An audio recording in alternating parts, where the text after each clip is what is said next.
How would you like a 15% discount to my daily email, the stack of stuff, the show notes, discounts to the conference, all of that? All you need to do is text the word show to 33777. You'll get the annual subscription with a 15% discount to my daily email. You'll get the stack of stuff, the links to the show notes, discounts to the conference, and so much more.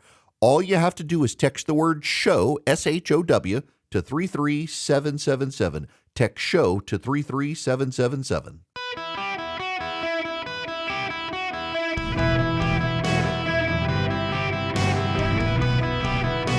Welcome to the Eric Erickson Show podcast, Hour 2. Greetings, conversationalists. Welcome across the fruited plain. It is Eric Erickson here. Merry Christmas to you. The phone number, 877-973-7425, should you wish to be on the program. We must return to the Somali fraud situation. Holy moly. So, let me read you the headline. This is from the Minnesota Star Tribune. Emmy Martin and Jeffrey Metroit.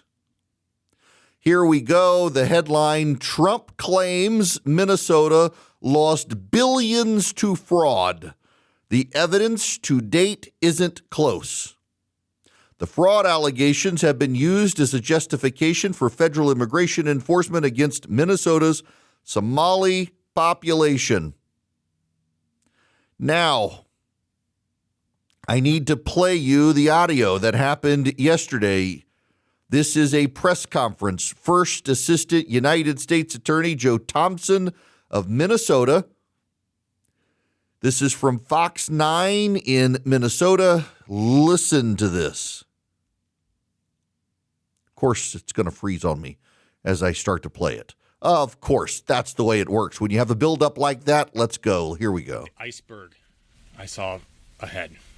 Something's fraud that's much larger than what's been visible to the public. When I said that, it wasn't hyperbole or rhetoric. It was a warning. And today I want to talk and I want to show here a sense of what that iceberg looks like, because I think people deserve to know what that is and how big this problem is, because we can't solve the problem until we grapple with the size of it. So the Center for Medicare and Medicaid Services pulled the claims data for these 14 programs dating back to 2018. And those 14 programs in Minnesota have cost $18 billion since 2018, and more than $3.5 billion in 2024 alone. So that's a sense of the magnitude of the problem. These are the 14 Medicaid programs, which is just a part of Medicaid, these waivered services that have been flagged as having issues with program integrity and fraud. Now, I'm sure everyone is wondering how much of this $18 billion was fraud. That's it's not the $1 million question, that's the $18 billion question. The answer is far too much, and the task ahead of all of us is not only figuring out how much of that money was fraud, because we know a significant amount was, but figuring out how to put an end to the fraud in our state and get control of it. So let me end with this before I take questions. The magnitude of the fraud in Minnesota cannot be overstated. It's staggering amounts of money that have been lost. But it's not just about the money that's been stolen and wasted. This is a problem that's caused all of us to question what kind of state we live in. I think it's eroded our sense of collective statewide self-esteem and confidence.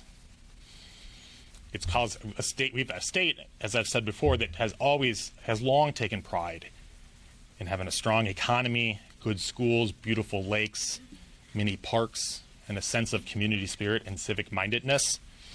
This fraud really calls into question all of that. And I know that it's gone on, it's been allowed to go on far too long. And we need to do whatever we can to stop it in its tracks. That is First Assistant U.S. Attorney Joe Thompson of Minnesota. 14 state Medicaid programs have cost Minnesota $18 billion since 2018, including more than $3.5 billion in 2024 alone. Now, I need you to know a lot of people have misheard him, misrepresented this. He's not saying that it's been $18 billion with the B dollars worth of fraud, but the programs total have cost $18 billion, $3.5 billion in 2024 alone. But a lot of that was fraud. As my buddy Chip Roy, who's running for Attorney General in Texas, says, current congressman, Somalia's entire gross domestic product is $13 billion. One state's entire welfare program is $18 billion. And a good chunk of that we know actually was in the Somali fraud. Now, we don't know how much it is, but it's so interesting that the Minnesota Star Tribune rushed out to say Trump claims Minnesota lost billions to fraud.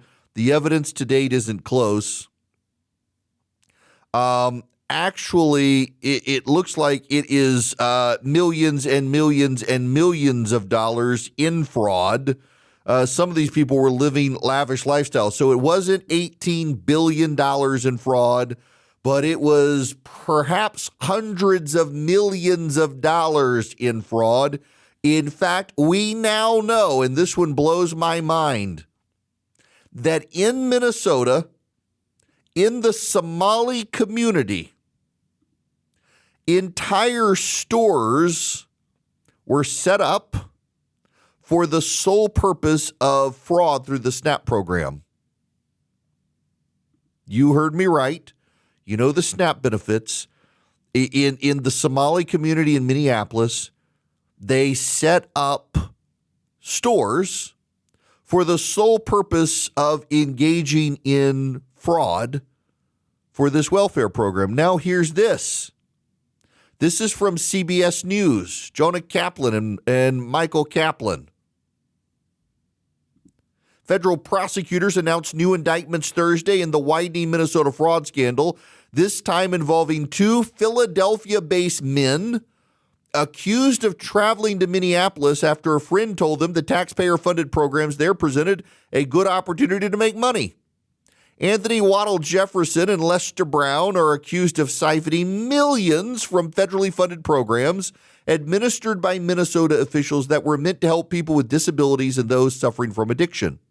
Unlike many of the individuals previously caught in the state's sprawling fraud scandal, they don't appear to have ties to Minnesota's large Somali American community. Prosecutors say they don't have ties to Minnesota at all. Minnesota has become a magnet for fraud, so much so that we have developed a fraud tourism industry. People coming to our state purely to exploit and defraud its programs, said Assistant U.S. Attorney Joseph Thompson, who brought the new charges. This is a deeply unsettling reality that all Minnesotans should understand.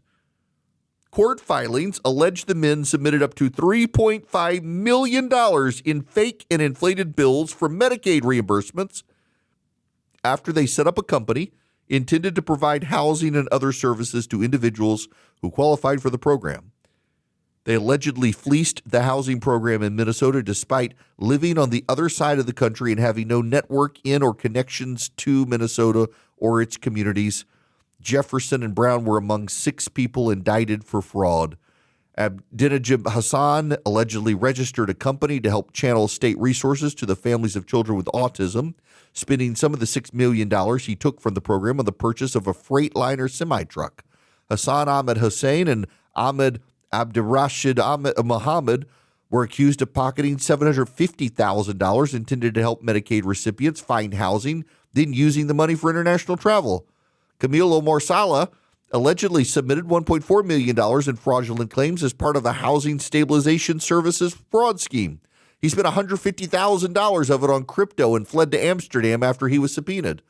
Asafaran Hassan, who was previously charged in multiple fraud schemes, pleaded guilty Thursday to 1 count of wire fraud.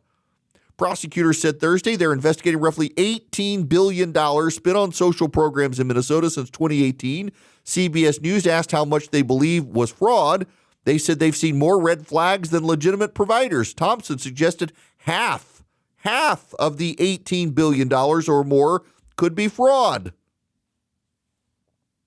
James Clark, the Inspector General of Minnesota's Department of Human Services, said in a statement, speculation that half of Medicaid payments for some services are fraudulent is shocking. If there is evidence of Medicaid fraud, the state should be given the information so the Department of Human Services can slam the door shut on payments to those individuals and businesses. Clark said the state is moving more aggressively than ever to halt possible fraudulent payments and requested a meeting with federal prosecutors. The newest allegations came as the Trump administration and its allies have stepped up attacks on Tim Walz, the party's vice presidential nominee in 2024. There's something else here, though. How often do you hear the press lecture you on the necessity of local media to root out corruption? How often do you hear the press talk about corruption and we got to have local reporters and the death of local newspapers? The local newspapers and TV stations, for the most part, in the Minneapolis area in Minnesota, were on the side of the fraudsters. Just the other day, a TV anchor in Minneapolis was in tears on television talking about ICE coming in and deporting people from their beloved Somali community. None of them wanted to ask questions of Tim Walz. None of them wanted to ask questions. I find that remarkable. Find it completely remarkable. And yet here we are. Wow. Y'all, this is a real problem. I don't know that it's going to stretch into the billions. The assistant attorney, U.S. attorney says so. I'm not sure. But what I do know is that there's a huge, huge problem. And progressives have not wanted to crack down on the problem because they're so broken by intersectionality and critical theory that if you're engaged in fraud, well, you must need the money. You know, one of the crazy things is how the diagnoses of autism have skyrocketed. And in a lot of upper income white communities, it's to get their kids extremities like ADHD diagnoses. A lot of upper income white parents are getting their kids diagnosed with mental health issues so they can take as much time as they want on a test. That reminds me, so my daughter actually has diagnosed ADHD. And she is going to study abroad, and they asked her to fill out paperwork, and she listed she's got ADHD, and they reached out to her and said, we just want you to know that in Great Britain, because of this diagnosis, you do not have to participate orally in class. You do not have to take tests in class. You will be able to work at your own pace on projects without deadlines. And my daughter replied to them and said, please don't do this. They don't do this in the real world. I don't want this. I will participate in class. Please let the professors know that I will participate orally in class and take my tests in class. I do not want special accommodation. And they were shocked. They were absolutely shocked. And my kid was like, I'm not going to get this in the real world, so I don't want this in college. They were shocked. Thank God my kid's got a good head on her shoulders. I don't know where she got that from, people. I don't know. But I'm glad she did that. But, you know, there are a lot of communities in the non-upper income white community, so poor white community and others where it's fraud. I mean, you get extra benefits from, my kid's diagnosed with autism. I'm going to get extra money from the government. It is not a coincidence that the rise in autism diagnoses came after the federal government changed rules allowing autism to be treated with special needs and aid. And there are people I know who have kids who have severe autism who need the help. But I know a lot of people, well, my kid likes trains. He must be autistic. Let me get government aid. And the fraud is rampant in these programs. And listen, here's what you and I know is going to happen, though. The government's going to, the Democrats and the progressives are going to respond to this and just deny that there's fraud because Donald Trump says there is fraud, but they can't admit it because it's Donald Trump's team who exposed it. Y'all, okay, have you heard about it? I have a theory. My theory is that there is a strategic team in the White House, and they have sat around and they've said, okay, guys, the economy is on autopilot at this point. There's nothing else we can do. We're not going to get rid of the tariffs. There's nothing else we can do. We got the tax cuts coming. We got the rebates coming. We got the 1776 payments to troops coming. So here's what we need to do. Just in case things don't work out, we need to have as many liberal heads as we can explode so there are less of them so we win the election by default. I got an idea. Let's do a Hunger Games parody. We'll have the president announce the Patriot Games, one boy and one girl from each state to compete. They'll immediately get the reference to the Hunger Games. Their heads will explode. That's what they're doing. Now, in fairness, the president has said for a while he wanted to do this, but sure enough, he announced it in time for the 250th anniversary of the United States of America. He's calling it the Patriot Games. Tom Clancy sits up in his grave and says, do what? Yeah. So the president is saying we're going to have this national contest. It's going to be a young man and young woman, one from each state. They get to compete in athletic games. And the left immediately went, or whatever. I can't. Sorry, my lips are dry. The Hunger Games theme. Yeah, they're all like, this is Hunger Games. Will the others die? Will the 98 of them be slaughtered and only 2 survivors? The heads are exploding. I really do think at sometime at the State of the Union, probably in January, February, the president's going to come out and say, ladies and gentlemen, I have determined that breathing is good and every American should breathe. And the left is just going to hold their breath and die and win by default. This is the master plan to win the midterms for the president of the United States. I have concluded this is all part of an elaborate scheme to make liberal heads explode. Now, your head may be exploding because of your technology. Things are not working the way they should be. If you go to visioncomputers.com or call them at 404-COMPUTE, they can take care of your computing needs. They can build you computers, upgrade your computers. They can be your managed IT service. Those of you in business, you're at the end of the year. You're thinking, I need to maximize deductions. I'm talking to my accountant. What about capital expenditures to be able to deduct? Maybe I should get Vision Computers to start building computers now or be managed IT. Sign the contract now and get some deductions and do your capital expenditures here at the end of the year for offsets. Talk to your accountant about it and then call them at 404-COMPUTE. With Vision, you get actual people helping you, not AI chatbots. You can call them at 404-COMPUTE anywhere nationwide. Do business with Vision Computers. They can increase your uptime and your employees' productivity, decrease your downtime, make your employees happy. All you do is call them at 404-COMPUTE. Tell them Eric sent you. Maybe you can save some money that way, too. 404-COMPUTE or visioncomputers.com, anywhere nationwide. Welcome back. It is Eric Erickson here. So, Los Angeles is struggling to build these houses. The 2 houses have been begun. One of them was already pre-planned before the fires. They were leveling the lot. They already had permissions, and the fire leveled the lot for them. And Los Angeles tried to use that as a success. And so technically only one house has been begun to return a resident. The house is not finished. It's a complete failure. And the city and the state are not waiving fees. They're slowing down the process. It's a complete mess. Just a complete mess. Progressivism doesn't work. And now we've got Mamdani in New York. Their soundbite has circulated of him. He wants to give free bus rides in the city of New York, and he cites a study. I want you to listen to, this is him talking to Trevor Noah, who used to be on The Daily Show. This is Zohran Mamdani, the mayor-elect of New York. We made 5 bus routes free in New York City.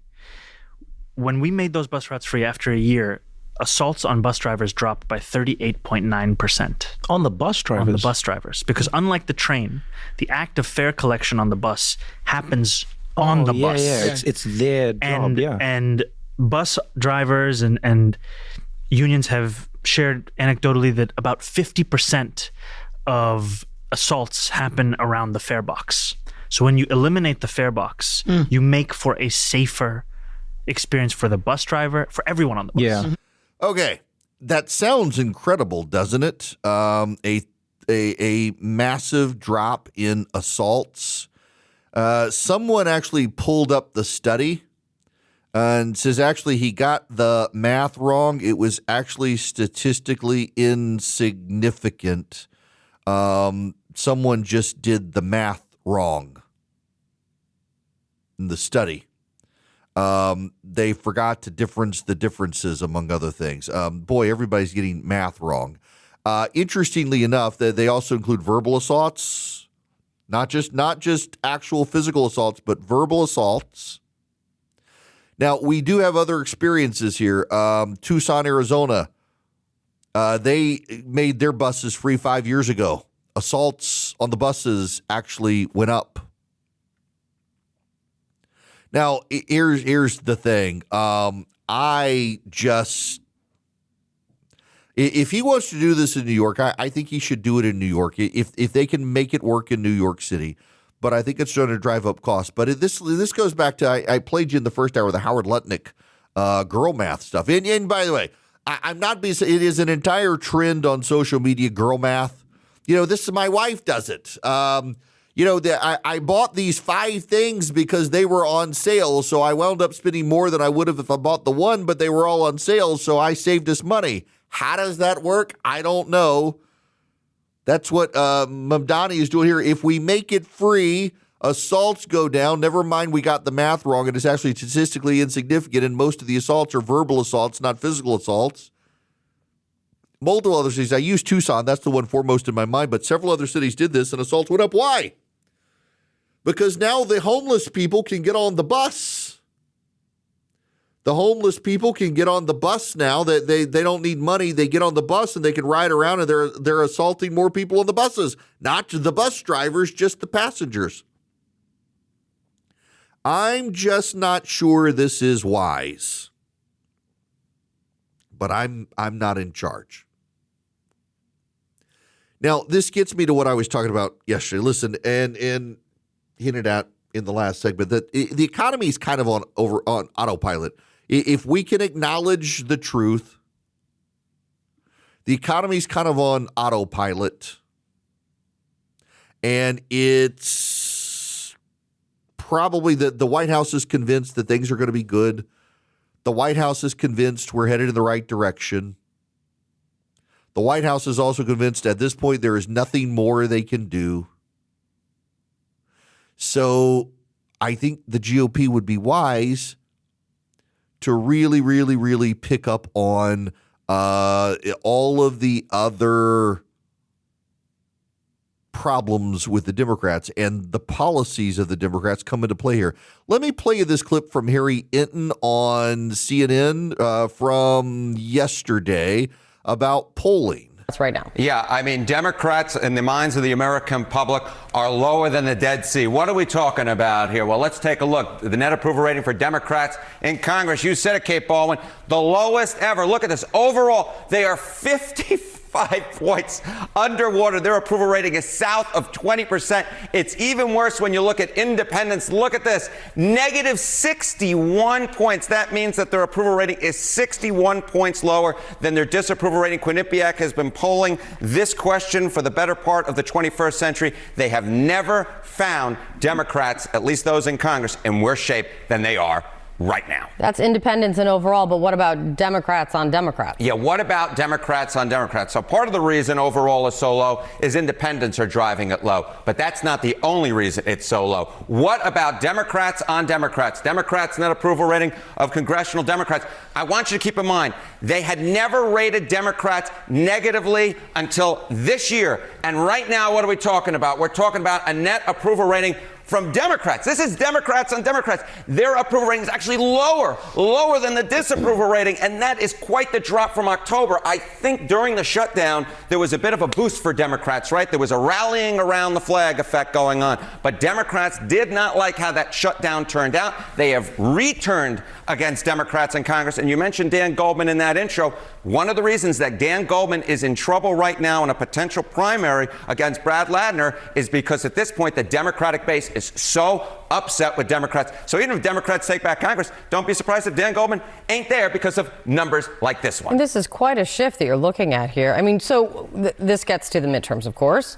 What does this do to Democrats' chances of taking back majorities in Congress? Yeah, you know, we're talking about it. You mentioned it. What is this? 22-6. That's a 28-point decline falling through the floor. But of course, the question is, can Democrats still take back Congress, even with their ratings as low as this? The answer is yes, but in my mind, it's definitely hurting them. Why do I say that? Because take a look at the generic congressional ballot with a Republican president at this point. Look, Democrats are ahead, but they're only ahead by 4 points. Historically, that is quite weak. At this point in the 2017, 2018 cycle is more than double that at 10 points. The same back during George W. Bush's second term in office, where you saw, of course, the Democrats were also ahead by 10 points.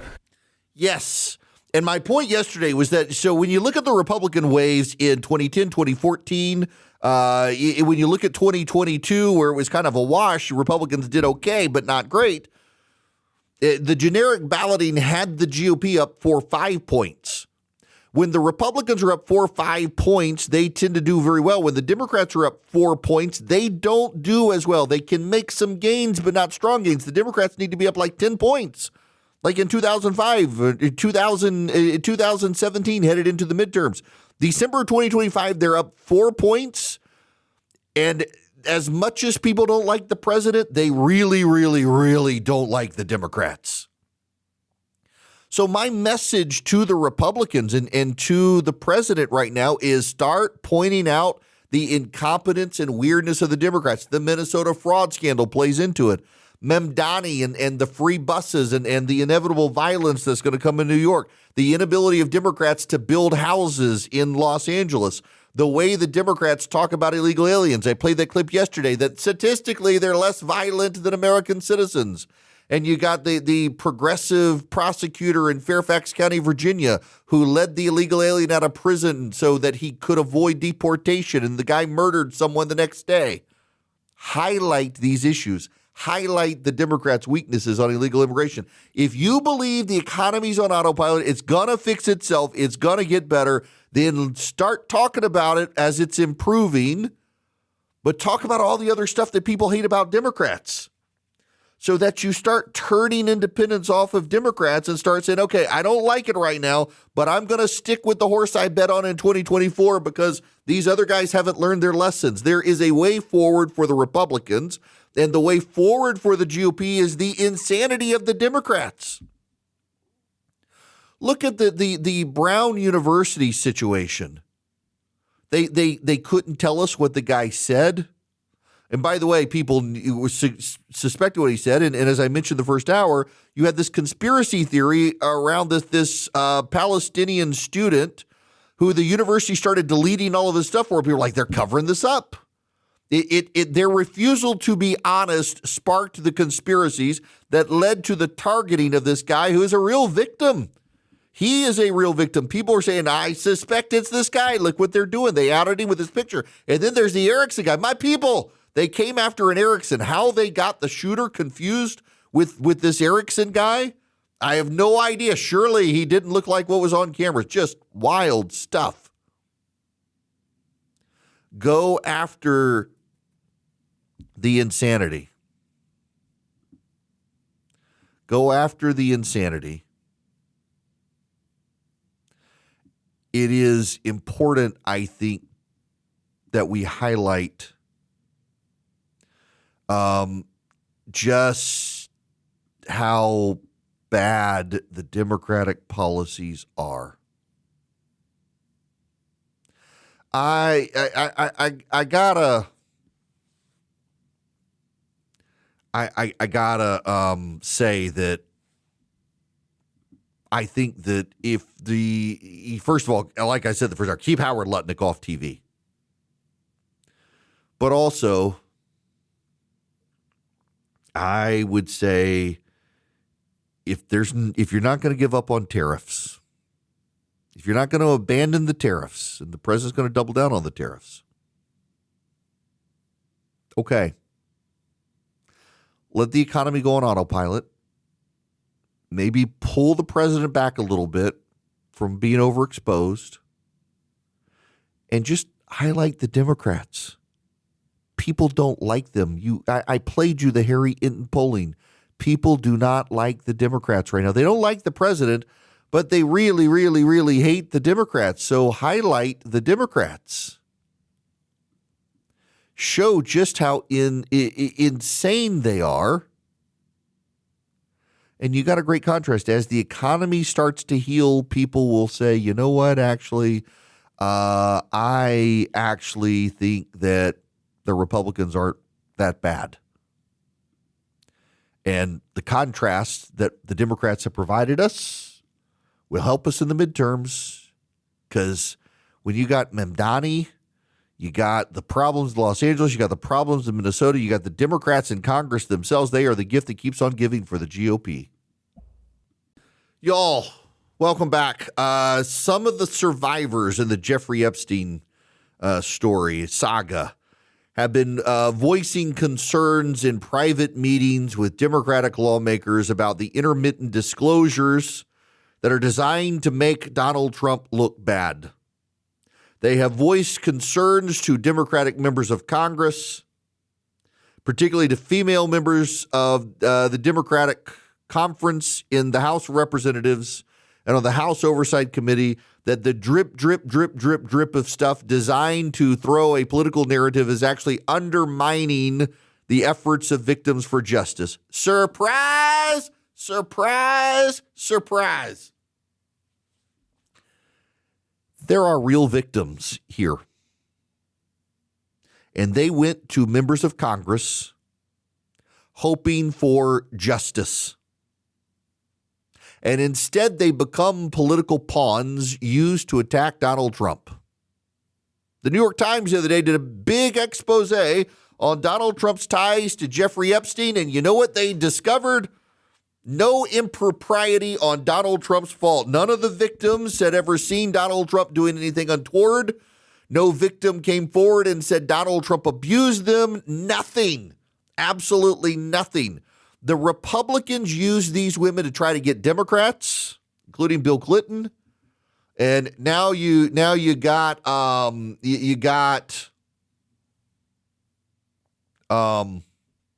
this situation with this situation with all the Democrats and Marjorie Taylor Greene coming after the president, and it's sad. It's just sad. These are real victims who desire justice, and Republicans treat them as pawns. You got Susie Wiles' point on, brain fart. Susie Wiles saying actually Donald Trump overstated Bill Clinton in the Epstein files, that a lot of the stuff he said about Bill Clinton wasn't true. You got Susie Wiles saying that on the record, recorded. People just wanted to use these victims for their own political games, and they're real victims. It's tragic.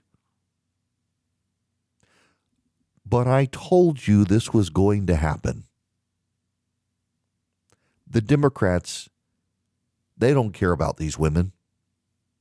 They don't care about the women. The Democrats care about taking on Donald Trump. So they use these women as a cudgel against the President of the United States. They have selectively leaked information to make the president look bad. The New York Times grabbed it all to do a big expose. And turns out there's no there with the president. He and Epstein were friends. They had a falling out. It is believed it's over the purchase of Mar-a-Lago. And it is believed that Donald Trump might have been one of the people who ratted Jeffrey Epstein out for indecent behavior. None of this makes any of them look good. There clearly was this group of very wealthy men who interacted with Jeffrey Epstein. A lot of them got favors from him. Jeffrey Epstein managed people's money. He was a cretin. There are people involved, but we don't really know all the names, do we? We don't even know all the victims, but we know the victims are there. What we do know is that a lot of the victims were victimized by Jeffrey Epstein, not anyone else. There were a few other people involved, but a lot of it was victimization by Jeffrey Epstein himself. And it's tragic that we've got this salacious story. There never was a real list. You know, that's the other thing that Susie Wiles said, is that Pam Bondi really screwed up the Jeffrey Epstein thing. There never was a list. She never had a list. It certainly wasn't on her desk. People were just playing this for politics and ignoring the victims. And it's a deeply malevolent thing, I think. It's a just deeply bad thing that has happened to these women. They would like justice, and neither the Republicans nor the Democrats want to give them justice because the Republicans and the Democrats want to beat each other up and allege improprieties with Jeffrey Epstein on both sides. And meanwhile, the victims want justice. And one of the things the victims need is they need the members of Congress to come forward and expose all the information, because a lot of them are scared to death they will be sued by very wealthy men. At this point, though, they probably need to just speak up themselves and know that the situation's been seeded where they're going to be somewhat protected if they themselves take matters into their own hands and speak up. I think the nation is ready for it. Question is, are they? I need to tell you about my bank, Old Glory Bank. I started banking with Old Glory Bank 2 years ago. Before they were an advertiser on the show, I started as a customer at Old Glory Bank, and I've loved them. They were started by a group of conservatives, for conservatives who wanted to protect people from the debanking trends out there. And now they've become one of the fastest growing banks in the country. You can do business with them. If you're a business, great business to do business with. I went to it with my personal checking and savings because I was a little bit concerned about the debanking trends at the time. I'm a conservative radio show host. But man, they're good people. It's a great bank headquartered in Oklahoma City. I can even deposit cash even though they're an online bank. OldGloryBank.com/Eric. OldGloryBank.com/ERICK. They really are my bank. They can be your bank. They have no-fee checking and savings accounts. That's what I have. They have premium accounts. If you're a veteran, active duty military, first responder, they'll waive some fees. If you're business, they're very hands-on with businesses too, and they would love to do business with you. Check them out at oldglorybank.com/Eric, member FDIC, equal housing lender. Terms and conditions apply.